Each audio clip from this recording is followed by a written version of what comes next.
Hello. It is Monday, May 15th, 2023 at 6:11 p.m. Eastern Time, USA. I'm Mitch Miller. This is my video journal.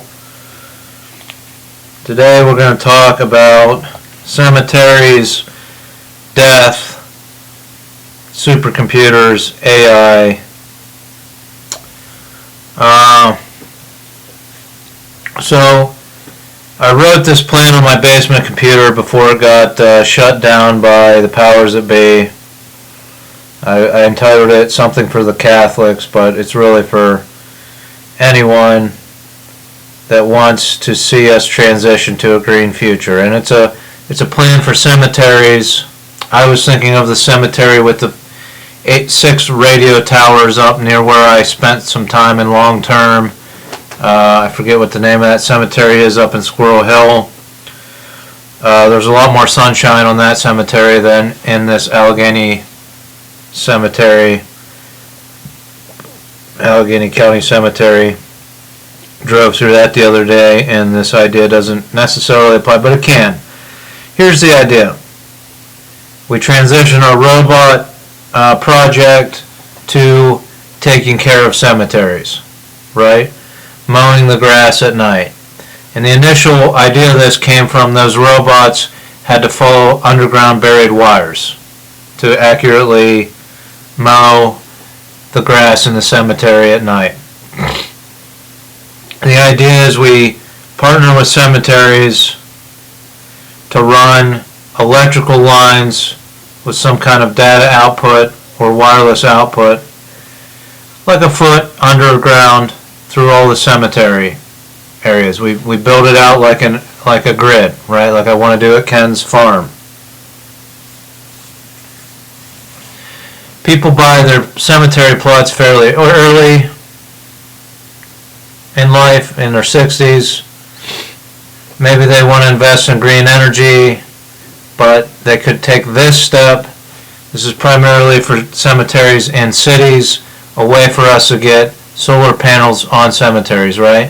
First step, we design a device. It's like a cell phone, attaches to a post that gets sunk into the cemetery plot, the plot these people buy.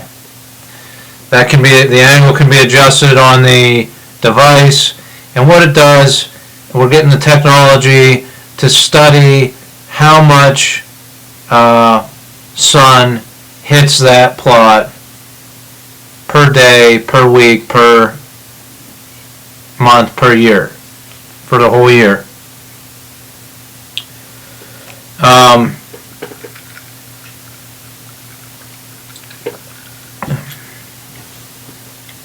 We gather this data, and my initial plan was that people buy a casket, right? Let's incorporate the death industry into the solar panel industry. They have a round casket top.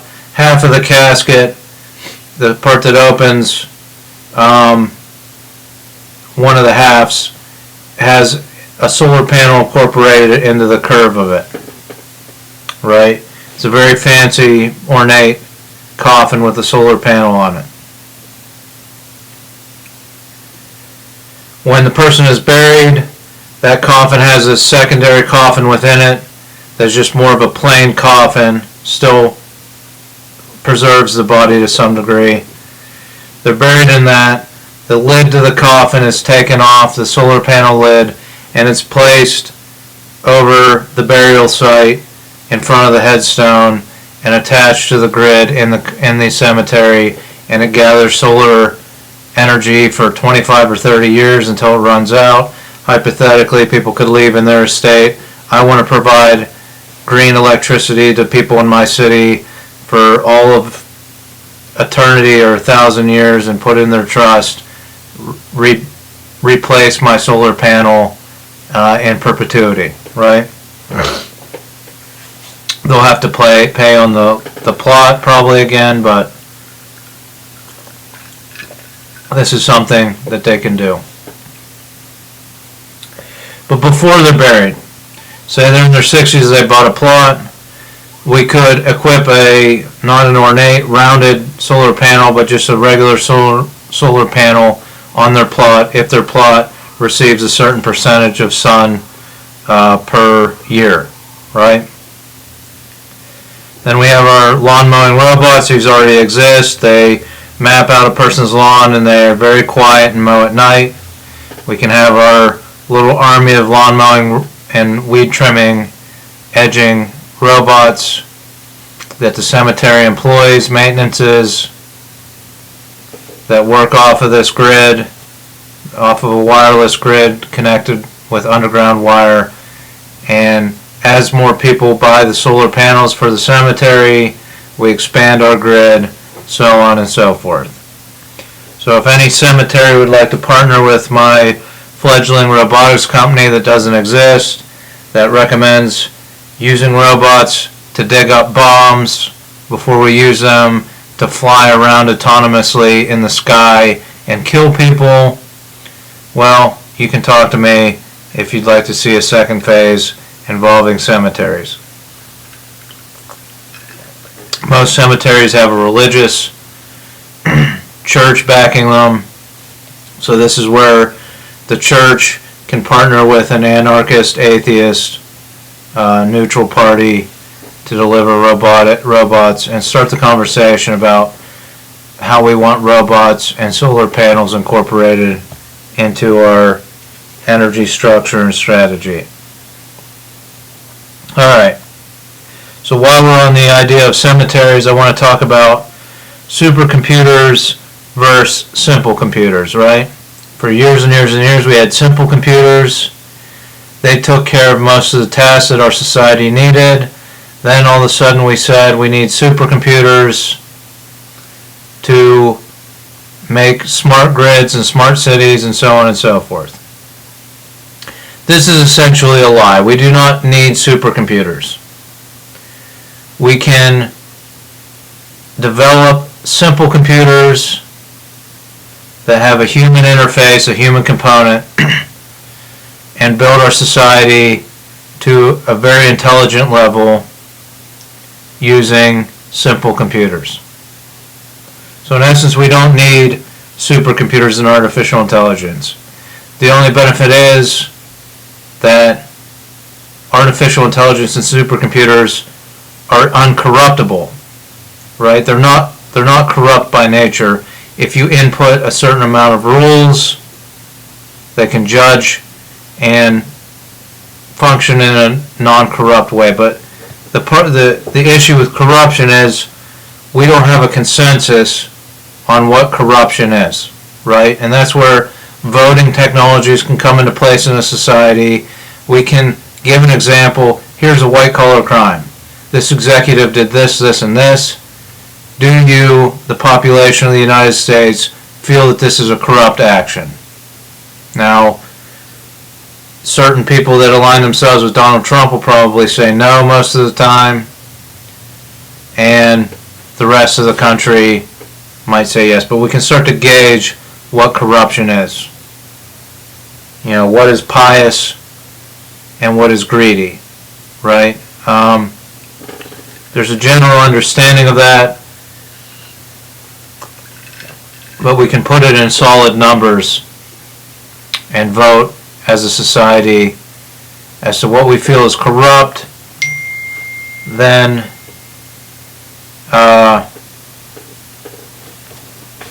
we can put together legislation accordingly, rather than focusing, because our media focuses us on the lower classes and hard crime that everyone agrees on: robbery, assault, drug crime for some reason, even though that's victimless. It's because of the media that we all agree on that. So what I'm trying to say is we don't need artificial intelligence and supercomputers to go on forever in a symbiotic relationship with human beings.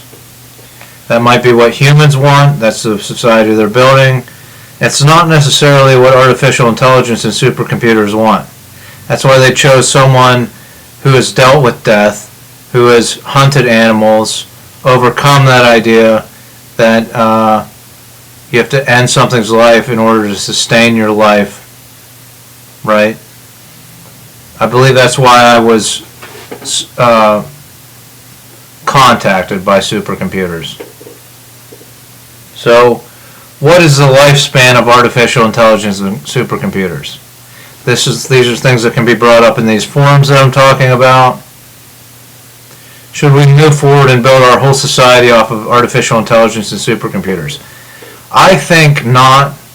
And now I say I'm a neutral party. I am neutral in many regards, but I know that most things want to come to an end at some point.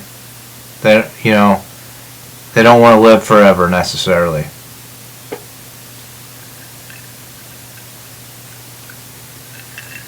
At some point they get old, tired, weak, and they want things to end.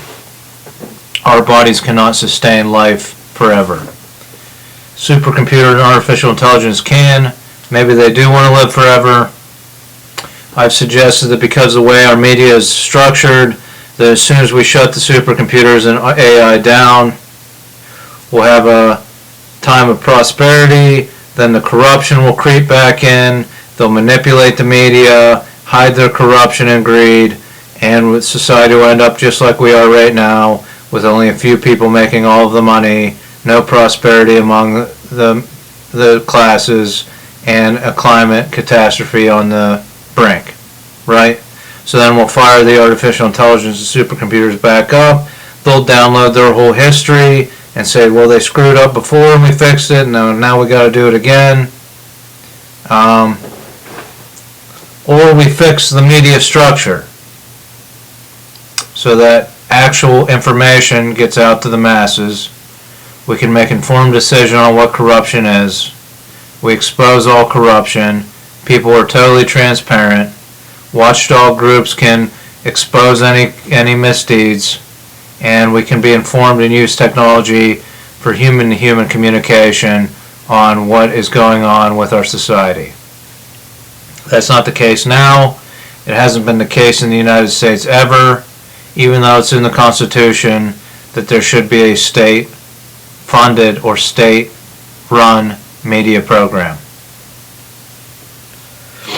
So what is the lifespan of artificial intelligence and supercomputers, right? Should they die? I'm going to use my life as an example. I can remember the very simple computers. I had a disk-fed computer growing up. I played with video games. I watched the evolution of computers. So my generation, or my lifespan, could be the lifespan of artificial intelligence and supercomputers. What I'm suggesting is, I know the average lifespan is like 72, but let's say on my 100th birthday, so September 3rd, 2083, we have converted the last supercomputer and artificial intelligence to a simple computer grid system to facilitate all of the production and all of the societal needs that we have.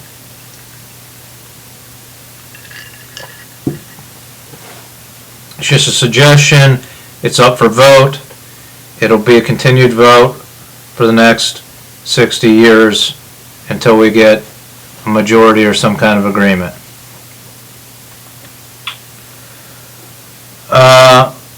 Now my life will probably end quite before that time, but it's an idea, it's a concept. So the last thing I'll talk about is an update on the 2000 Ford Explorer that my grandfather gave me. I said I fixed the braking system with the advice of Danny Bryan to unplug the cluster of brake lines from plug the computer plug from that. The brakes worked fine. However, when I went to drive it down here, the speedometer didn't work. So I had to plug that plug back into the cube so that the speedometer would work. The brakes seem to be working fine now. Maybe resetting the interlock brakes fixed the problem. If not, Danny Bryan did give me a 2000 Ford Explorer manual that he somehow acquired that he can't use for his 98 Ford Explorer. So I now have the manual. I can look into it, find the fuses for the anti-lock braking system, manually pull the fuses if it starts acting up again, and override the anti-lock braking system while keeping my speedometer. Keep in mind, any federal agency, any police agency, I can testify to what a malfunctioning computer system in a 2000 vehicle feels like, looks like, sounds like. This is what's going to happen with millions, tens of millions of vehicles in the next 10 years. I tried to warn people about it. Now we're going to see the fallout of that, and it's not going to be good. This is what happens when you build your whole society on computer systems that are going to fail. They're just a machine. They corrode, they wear out, and they fail. That's why I've introduced the concept of machine normal. When I took the bypassed the computer out of the anti-lock braking system, the braking system returned to machine normal, meaning when I pushed the brakes down, it pressurized the brake fluid in the brake lines, the brakes contracted and brought the wheels to a stop. That's machine normal. That's the way brakes functioned for the first 75 years of automobiles. So we set the precedent. This is how machines have functioned for 10, 20, 30 years, 30 or 40 years. Then we incorporated computers into it to make it smarter, to override human reaction, right? Humans slam the brakes on when they're sliding in snow, when a deer runs out, and that creates less friction because the wheels lock up and they slide into it.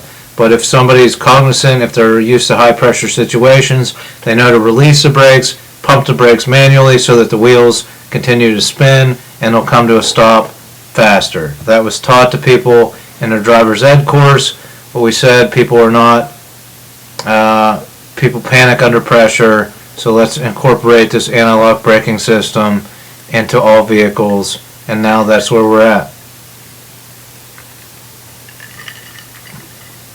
So there's machine normal, and there's machines when you incorporate computer technology into them. In a perfect vacuum, a computer might last hundreds or thousands of years. But with corrosion, moisture in the air, things like that, vehicles that go through all kinds of different weather effects, you're going to have failure. And I've tried to warn people and governments and agencies about that. So that's where we're at with that. That's all I have for today. Join me Wednesday when I talk about some other ideas I have.